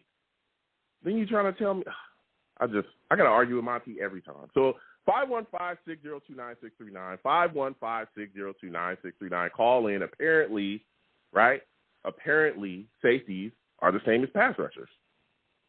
That's what's happening around here. You're smoking crack. Stop. All right. So there's nothing Joe Douglas can do. He's a fraud. He deserves an F. According to Monty, everyone, we'll hear from Monty later on next week as well. I have nothing but love for Monty. He's my guy. I respect him. We argue all the time, but Monty be tripping. So we're going to keep getting to these lines again, 515-602-9639. 515-602-9639. Call in. Also, if you're watching, please subscribe if you have not subscribed. You want to hear me argue more with Monty and these nonsensical takes, please subscribe if you want to hear that. Also, please give the stream a thumbs up if you think that pass rushers matter more than safety. That's all I'm saying. And turn on that notification bell so when I argue with Monty, you'll be in the know. All right? And if you want to hit the super chat, please do. If you want to hit my Cash App, please do. Anything you give to the platform is greatly appreciated. We're getting to the next caller. I think I'm going to my guy from North Carolina. Salutes. I cannot wait to talk to him. The Jets fan from North Carolina. He knows his stuff. We are coming off of a full-blown argument with Monty. I know you've heard him before. Listen, first and foremost, I want to thank you for calling in, my guy. Give me your thoughts about this situation with the New York Jets and the trade that they've made with Chris Herndon. I think it was long overdue. I tried to give him the benefit of the doubt of one more year, under a new regime, new head coach, new offensive coordinator. But I began to discover when I hear the reports coming out of camp, we still have the same old issues, drops, which to me is a lack of concentration. You know what I'm saying? I think it's just a lack of desire, a lack of a sense of urgency. This was supposed to be the camp where he's supposed to be like a bat out of hell. I mean, running his routes, making his breaks with linebackers couldn't cover him. I mean, in a dead sprint with a sense of urgency, and he never showed us that. He needed to have been cut. He should have been cut last year because he performed so poorly. It was an embarrassment to himself and the organization. But I tried to give him a chance. I think Joe Douglas is a good man, a good GM. He tried to give him a chance too. He said, "Let's see what he do this year." You know what I'm saying? New head coach, coordinator, just a change in the environment. Yeah, maybe we can light a spark under this kid and get this young man going. And sadly, disappointingly, it never happened. That's the missing piece to this offense. We don't have a young Dustin Keller. Now, you imagine when he first came out of college, if we had him in this offense would really, really be hard to stop if we had a tight end with the athletic skill set of a Dustin Keller. People don't realize the kind of damage a tight end, an athletic tight end can do because they're big. You know what I'm saying? You can't just bump into them and knock them on the ground, and you can't rob a little skinny wide receiver. You know, they're tough to bring down, and they can run and separate from linebackers. That's the problem. That's a matchup problem. That's the one piece with us that's missing. I'm hoping eventually that we add that piece. I was telling a guy who's a good buddy of mine on the bus, I told him about the Jets. He loves talking with me because, you know, I throw some interesting analysis. I told him, and I mean this, by 2023, the Jets will be playing for the Super Bowl. People think I'm crazy, but no, I'm not. Zach Wilson, if he is everything from what I've seen of him and everything everybody's saying he is, the Jets will be strong enough to take on the Buffalo Bills and take the AFC East, I think, by 2023, based on current projections. Now, looking at what Joe Douglas has done, I want to piggyback a little bit, if you don't mind, off that last caller. He's insane. Go ahead. Mekhi Becton is the prototype of what you're looking for in tackles. Now, you've seen tackles since they've gotten 300 pounds. Once upon a time in the 80s, you know, the Redskins broke the mold with Big Joe Jacoby and some of those guys they were monsters for their time. But guys that are 6'4", 315 pounds are going to be considered undersized. Becton is the prototype where teams are going to be looking for tackles that are 6'8", 6'9", almost 400 pounds. They're going to be looking for monsters. Now, there's this cat named Evan Neal that's getting ready to come out next year. He's like Becton. He's 6'8" pounds. He was, you know, his sophomore year. Now he's down to 360. You know, he's going to try to lose a little bit of weight. That's the prototype Becton is. Teams are going to be looking for guys like Mekhi Becton. You know what I'm saying? Because he's so freakish and so, you know, scary and physically imposing. You rarely see that. Now, obviously, back in the day, you remember Jonathan Ogden? The Baltimore Ravens used to have a tackle like that named Jonathan Ogden, who was a monster too, on Becton, you know, on his level. You know what I'm saying? So I strongly disagree with that caller. And also about Joe Douglas overall and the Jamal Adams trade. That trade had to take place. That trade is very important to the rebuilding of this franchise. Getting all those extra picks is huge. I've been an NFL fan for over 40 years. I'm a Jets fan. I'm from Brooklyn, New York. This is a huge trade. Do you remember the Dallas Cowboys? They traded Herschel Walker for what? A bunch of first-round picks, second-round picks. Third. Guess what? They flipped that into Troy Aikman, Michael Irvin, Emmitt Smith, and they made history. The Jets are going to do the same thing, but guess what? They got the Mekhi Bectons, Vera Tuckers, Elijah Moore, Zach Wilson. Watch this next year. They're going to be looking at Kayvon Thibodeau. This is the guy I think can replace Carl Lawson. I think you have to look at the larger picture here in terms of what the Jets are doing. Joe Douglas is doing everything right. But what it is, in some fans' mind, they think, you know, we got to explode and take over the league this year. No. We're too young for that. Our quarterback is too inexperienced for that. And as much as I like Saleh going to, go through a little learning himself. You know, even though, he's a highly regarded assistant. Everybody likes him. But he's going to have to, make some adjustments too. Year to year, looking at his first year, he's going to be studying his tape. He's going to be analyzing his own strengths and weaknesses and having to make some adjustments from when he was an assistant coach and then being a head coach. That's a big leap. That's a big transition. And when you have a first-year head coach, a rookie QB, and a team which is arguably the youngest in the NFL, I mean, what can be expected of us? If we win 6 games or 7 games, we should be extremely happy. And then going into next year, we have all that salary cap flexibility. I heard we'll be among one of the higher teams in salary cap space. And then we have those 2 first-round picks, which I believe should be invested in edge rushers. Looking at what happened to Carl Lawson, that situation is like a nightmare to me. We need to get some more edge rushers in here. We can take the first round, go on and take Kayvon Thibodeau. God forbid somehow he's there. You know Joe Douglas is going to run to that podium, and Salah going to get in his ear and say, I got to have this guy. And Joe Douglas is going to give it to him. You know what I'm saying? Let me get – let's just take his fire. Give him a hand. Give him a hand.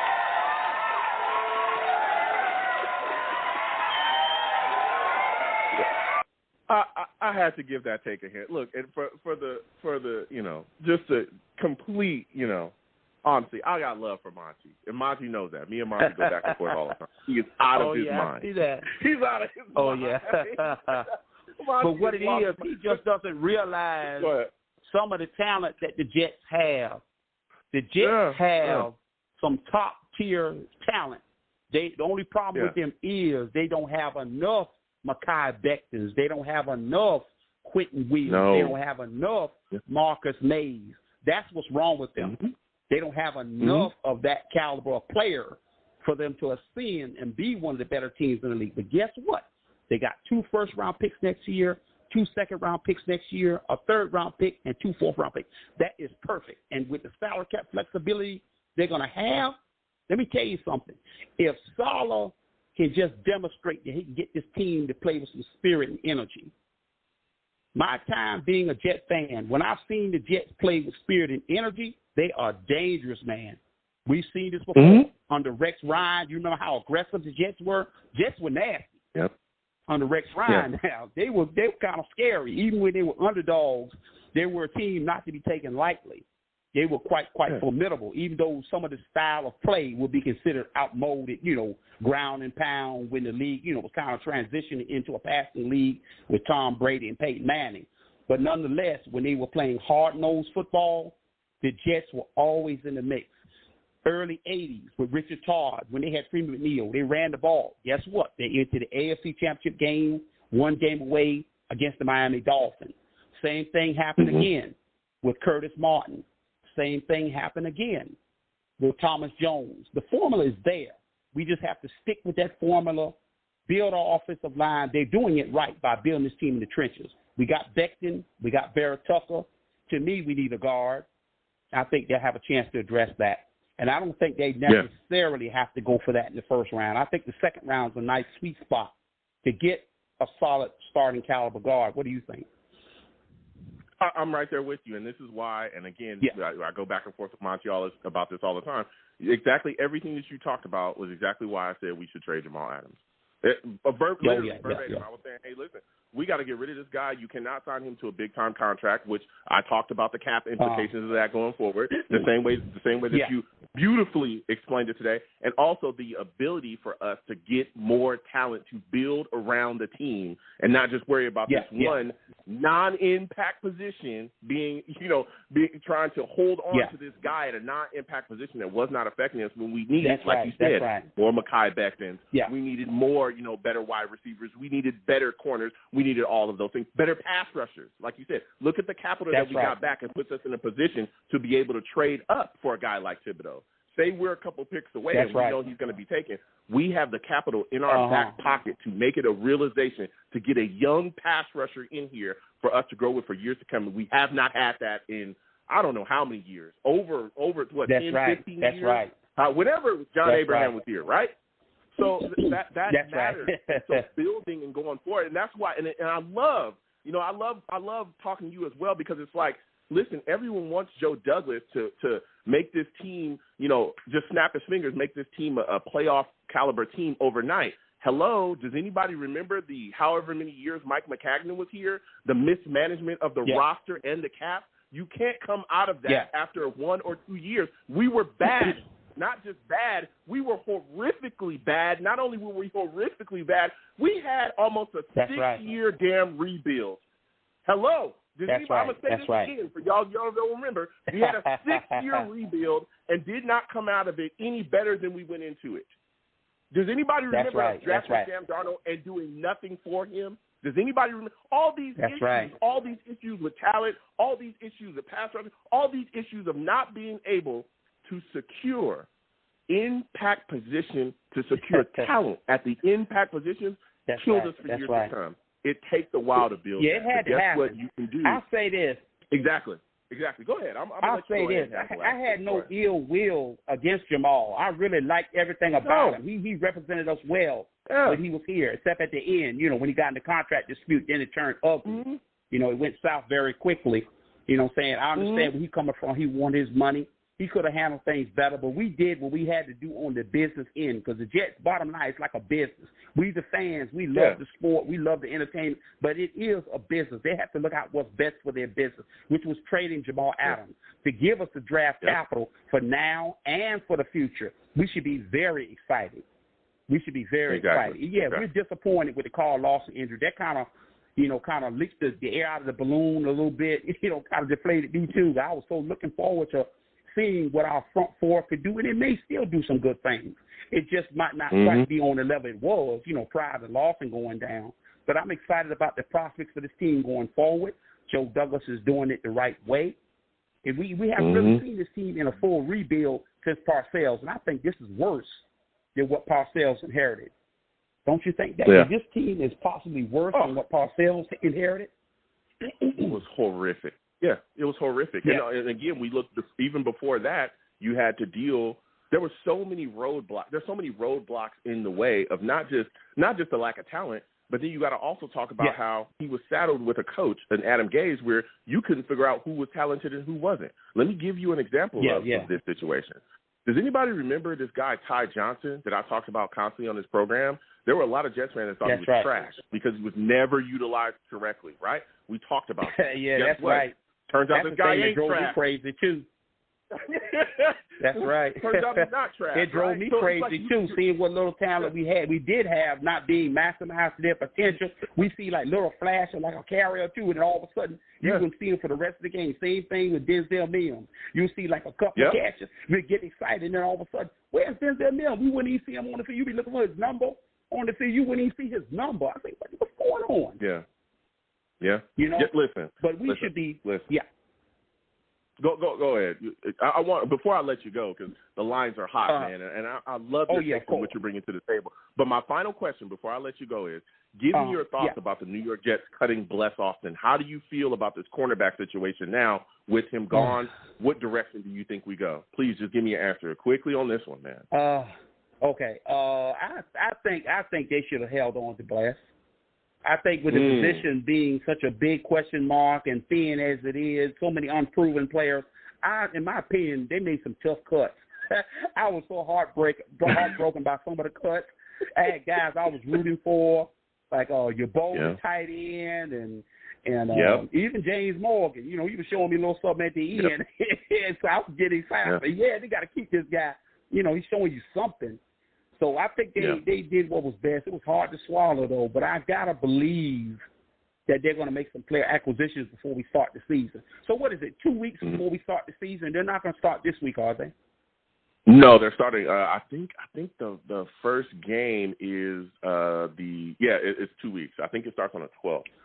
Oh, okay. So the way they're doing it right now, the preseason is 3 weeks. There's a 2 week gap, and then the season starts. Okay. Yeah, I didn't realize that. Yeah. So we're gonna week one, and again we'll have a show. We're gonna keep having shows, but we're definitely gonna have a show. Building up to that first week that game again. So we're gonna definitely be discussing. And I look forward a lot to of it.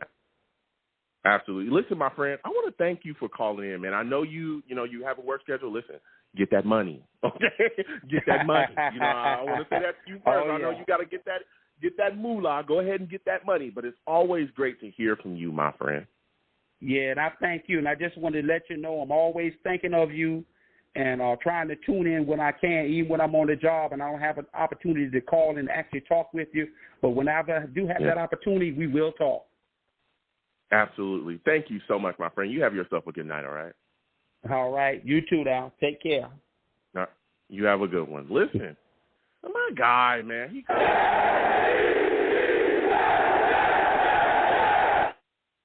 And that's my guy from North Carolina, all right? And he brings the heat, okay? He brings the heat. He knows his Jets. We all have different takes, but he calls in, man. It's always great to hear from him. But hold on a second. I want to respect the money, okay? I'm going to respect the money. Salutes to my guy, BK Trainer. I said salutes to my guy, BK Trainer. With the big donation. Salutes to you, man. It's always good to see people give to the platform. I want to thank you for, donating. It's greatly appreciated, man. Salutes to you. And thank you again for being here, watching, and being in the chat. So we're going to keep getting to it. But again, salutes to my guy. I love it. I love it. I love it. Thank you again for giving to the platform and showing us love. We're going to keep things going, man. But salutes to you. And again, I want to thank you. I respect the money. We get into these conversations, and I love discussing these Jets. And again, full disclosure, I love Monty. I think he's out of his mind, but I love him. I love that guy. I got a lot of love for him, man. You know what I'm saying? But when he comes and talking about Joe Douglas gets an F and you don't trade safety because they're important and they're more important than pass rushers, I'm like, bro. What more do you want from me? You must be out your mind, man. Monty, you are completely crazy, bro. You got to stop smoking that crack. You're smoking crack. Stop. You got to stop, man. So we're going to get back to these lines. Again, 515-602-9639. 515-602-9639. Call in. This call from Monty has set it on fire. This is ridiculous. Monty, you crazy, bro. I got love for you, but you crazy. All right, next I'm going to my guy, Angelo, man. Angelo, salutes. I want to thank you for calling in tonight. Angelo, give me your thoughts, man. How are you feeling about some of the moves that Joe Douglas has made, some of the cuts that he made? There's a lot of people attacking Joe Douglas, some people in the fan base as well, talking about some of the, cuts that we made affecting how they look at him as far as his drafting. Guys like Morgan were cut, who was a fourth-round pick. Zuniga was also cut, later, put on the practice squad. Are you questioning his drafting ability as well? Man, first year and let me follow that guy, man. That call was fire, bro. I don't know if I can compete with that, man. Jeez. I never heard that guy on the show, man. That guy's spitting fire, man. Where did he come from? Hey, Holy man, crap. my guy, he pops up. He spits his takes, bro. He spits his takes. I like it, man. He has some knowledge, dude. He had old school knowledge. But anyway, man, first thing that stood out to me, after all the cuts, I mean, I kind of expected, once you saw the list, you're like, okay, like, the really surprise was Jeff Smith over Vincent Smith. I mean, either way, I think they're both kind of the same player. I kind of thought Vincent Smith had the upper edge. But I guess Jeff Smith, they like him. Those guys are in the practice with him every day. They see it, and he deserved it. So I think we got a nice group of wide receivers, and obviously a day or two after that, you see Les Austin get cut. You're like, whoa, like, okay. Like, I thought he was like a fan favorite. Everybody liked him, and then, you know what, man? We drafted so many young cornerbacks. I mean, you saw the draft, right? We have a lot of depth there now, and I guess at this point, they like what they see from the young guys, and it's like better to get them experience now. They know this is probably a rebuilding year. Maybe Bless Austin is not part of the future. He had a one good year. I guess last year was up and down, and maybe they knew at some point they're probably going to be moving on from him, so why not now and give the young guys some playing time? And, overall, man, what a surprise with that. But when you kind of think about it, it makes sense. Now, I know a lot of people love Bless Austin, and it's like, you're right. Why not just keep him? I mean, we don't have a lot of experience there. You thought he was like our experience. Him and Bryce Hall, those are like the experienced guys. So I thought for sure that's what we were going to roll with this year. So very surprising. But then again, Joe Douglas knows what he's doing, man. At this point, we are trusting in him. And I know it's a tough decision, but sometimes you got to do what you got to do, man. It's a business, and you put the maybe the potential of those young guys ahead of Bless Austin, which we know we're already going to get from him. And but overall, I think, and then Josh Adams. I mean, I think we all kind of like knew he was going to be the one left out, even though I thought there was a chance. I kind of thought he looked better than Perine at some point. So, but I knew they weren't going to let Perine go. You know what I'm saying? So Josh Adams, another guy I really liked, but I kind of the running backs. I thought freaking James Morgan, man, that was the kind of shocker there too. But I guess the fact that he signed with Carolina, but I mean, really, are we that surprised? It just kind of sucks that we wasted a 4th-round pick last year on him. Jabari Zuniga, you know, I talk about him all the time, but you know, he just wasn't there, man. He was always hurt. And, it's a shame, dude. It's a shame. You want to see your draft picks do well. And we're all saying Joe Douglas is a draft guru, but, man, look at that. Last year's 4th and 3rd-round picks are already off the team. And it's like, well, what happened there? You know, what was up with you know, you probably look back at the draft and see who was drafted after James Morgan, and you probably see some players like, wow, well, we could have had him. Like, why? There's a couple guys there that, you know, I don't know who decided to draft James Morgan. I don't know if that was a Gase thing or what, but to me, we all thought that was a mistake anyway. So I guess I'm kind of glad that he is off the team. Yeah, you know, you look at the situation. I think, especially, I remember around that draft, James Morgan, that was the pick that I was, you know, critical of him. Because, again, I thought he did a solid job in that draft, especially in that same draft. He was the guy that traded down and was still able to get Denzel Mims in the building. But to me, that James Morgan pick always was a head-scratcher because we needed so much, particularly on the offensive side of the ball, that was not a quarterback. You know, we had Sam. We were like, hey, we don't need a backup quarterback that bad. We need offensive linemen. We need wide receivers. You know what's going on. But like you said as well, those guys being off the team now, it's like, you know, you look at that draft. And, again, I'm not knocking him for it. I'm not, you know, banging on Joe Douglas. He's made some moves here. But, again, like you said, you know, you draft those guys and then a year after, boom, they're gone. So I want to move on a little bit with you because you talked about the cuts and some of the guys you were surprised. Were you surprised about the trade that we were able to make, you know, sending Chris Herndon to the Vikings and being able to get a 4th-rounder back? Yeah, you know, at this point, you'll take it, you know, because we draft him in the 4th round, and obviously it never worked out. And I think last year's draft, again, I think we're going to look back and be like, it was okay. But I feel like this year's draft is really going to cement Joe Douglas. I feel like the players we brought in this year are all going to be part of the team for a while. And, yeah, you know, like the last caller said, man, that's all we're really missing is we haven't had a big playmaking tight end there in a while. And how good did it look to see Tyler Kroft in the preseason, man? They're like, holy crap, like, finally, like, we have a tight end who can catch the ball and get in the end zone and block. And that's still, for me, a position of need. You know, I hope Kroft does well and Ryan Griffith comes back and Yeboah is in the practice squad. And I still think we're a little thin there at tight end. So, again, surprised that we traded him because we are thin. But I think at some point you just got to let these guys go. They're not part of the future. So, yes, Chris Herndon probably would have had a decent year, maybe a little bit below average, but he's not part of the future, man. And at this point, you got value, get the pick. Dude, we are stacked in the draft next year now, man. I mean, that's what you're saying. We're just building for the future. Joe Douglas is good about holding on. Like, he's investing. You know, he's a very good investor.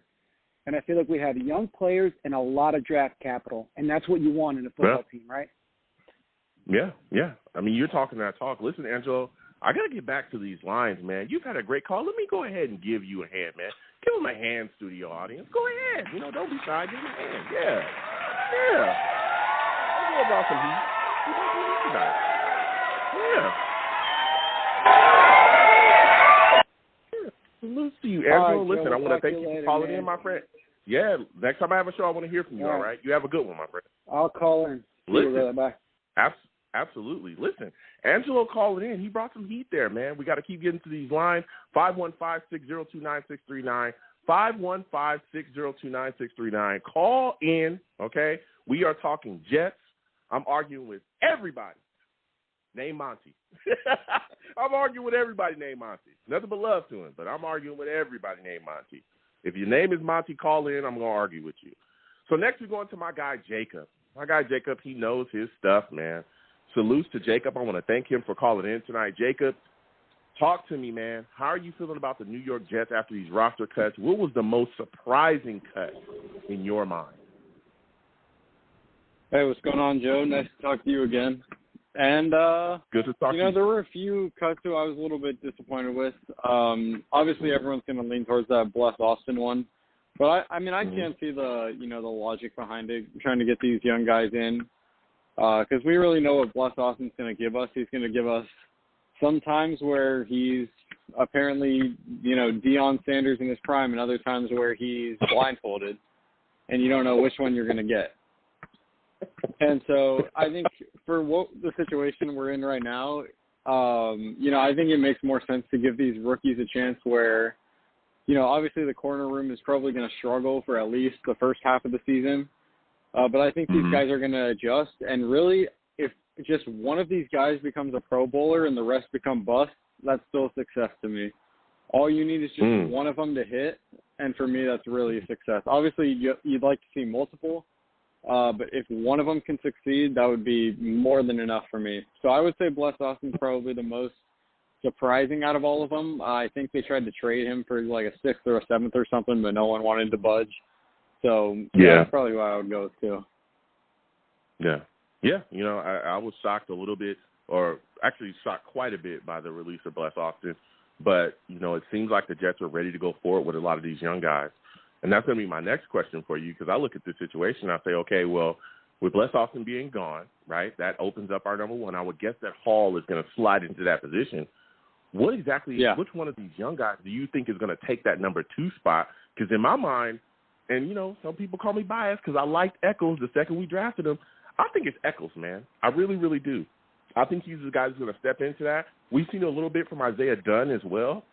We've heard about him, possibly being put in that position too, but we've also seen Dunn struggle as well during the preseason. So for you, who's the guy you're looking at saying, this is probably going to be the guy that's going to be that number 2 corner?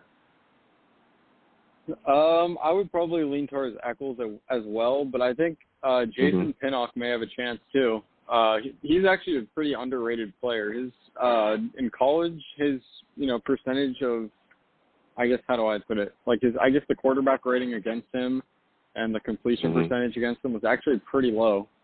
And people don't really realize it because, the 5th and 6th round picks don't really get a lot of buzz. They just, they're sort of late round guys who are projected to just fill in the extra slots on the team. But I think he's actually pretty underrated as well. But I would, for the start of the season at least, I would probably lean towards Echols too. Yeah. Yeah, that's kind of where I'm at as well. So now I want to ask you a little bit about this Shaq Lawson trade, man. What are your thoughts about that? New York Jets give up a 6th rounder. In 2022, they get him. How are you feeling about how he's going to be able to fit into this defense? What do you think he's going to bring here? I think he's going to bring solid run defense because that's really what he's about. From a lot of the people, because sometimes I like to go through like the comments on Instagram to see what fans of their former teams like to say about the players, because they'll be pretty honest about it. Whether coming from a fan of this team, he's good or he's good at this. So a lot of people have said he's really good in run defense, but he can't create any pressure in the pass defense to save his life. So I guess he's really just there for probably he's going to be in on goal line for sure, because obviously when you're on the goal line, you'd expect a run. And I think he's going to hopefully be able to create some of his own pressure in the pass game. But, I guess we'll see from there. I think he's a nice veteran presence, though. Yeah, I'm right there with you. I think that it's solid to be able to put him into the rotation. I think he's going to help, a bit. I think a lot of Jets fans, I heard a lot of Jets fans immediately say, hey, this is going to be the guy to come in and replace Carl Lawson. And I was like, I think you guys need to taper your expectations a little bit. He's going to be a guy that's going to come in and help. But if you're expecting, 15, 16, 17 sacks a season, I think you're in the wrong spot. He's going to be a guy that's going to come in and rotation, push the pocket a bit, and we'll see what we get out of him. So my last question for you before I let you go, my friend, because you're really bringing the heat tonight, is this backup quarterback situation, kind of turned out a bit differently than I think a lot of Jets fans thought it would going into this offseason. What are your thoughts about Mike White winning that backup quarterback role? I think it was pretty deserving. I think he performed pretty well.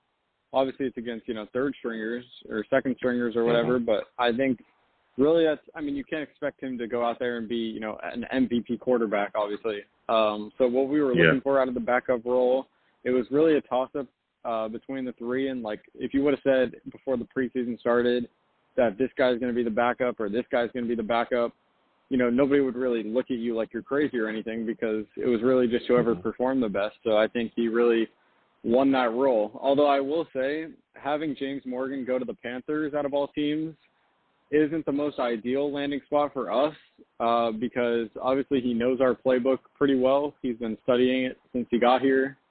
So I'm hoping if he does end up traveling with the team to play the Jets week one, or if he's in Carolina when they play the Jets week one, that nothing's spoiled for us. Yeah. We'll see what happens going forward. Again, he may have a little bit of the book, but I'm sure, things are going to change up a little bit. Different schemes or different, type of attacks are definitely going to get put in. But I was a little bit shocked as well. I thought that they would be able to stash him, but, according to reports, he said, I'm going to Carolina, because the Jets really did, think that they were going to be able to stash him. So, yeah, it was some solid moves, man, some really solid moves. You got people that think Joe Douglas deserves an F for his entire time here, but I think that Joe Douglas has made some solid moves to build him for the future. And we all know who you're referring to. Listen, Jacob, I want to thank you for calling in tonight, all right? I got to let you go. I will say, Joe, I will say. Go ahead. If you want to throw a preseason party to celebrate the trading of Chris Herndon, make sure my name's at the top of the invite list, okay? Absolutely.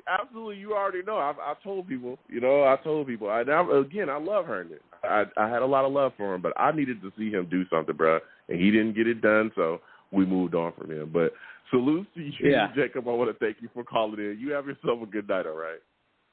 You too. All right, have a good one. Listen, Jacob calling in with some fire as usual, man.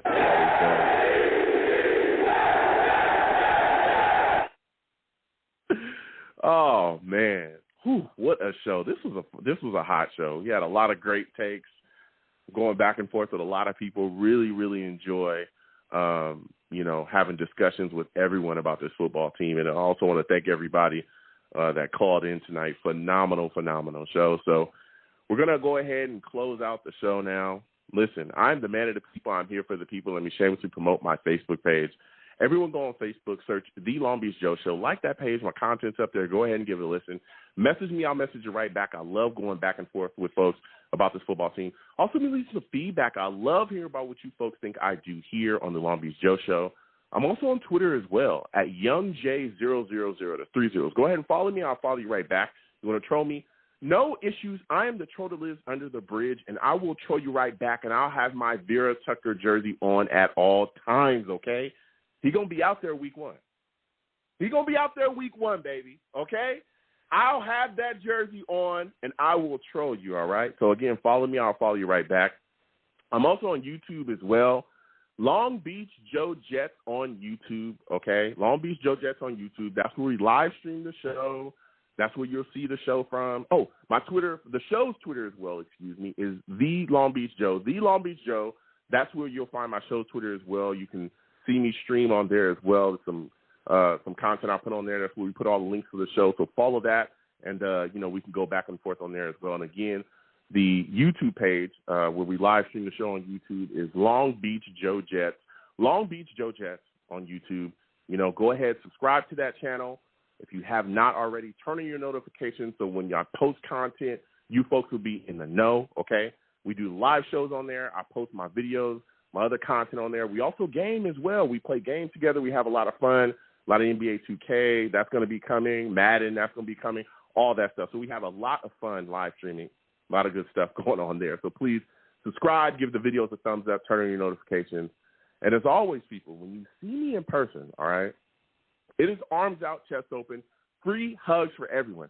Free hugs for everyone. The hugs will cost you absolutely nothing. Do not listen to anyone that says I charge for hugs. That is a lie. The hugs will always remain free, okay? So I want to thank you folks for listening. Without you people, I'm absolutely nothing. Thank you for taking the time out of your day to listen and call into the show. You folks are the absolute best. So you folks have a good one, okay? Peace.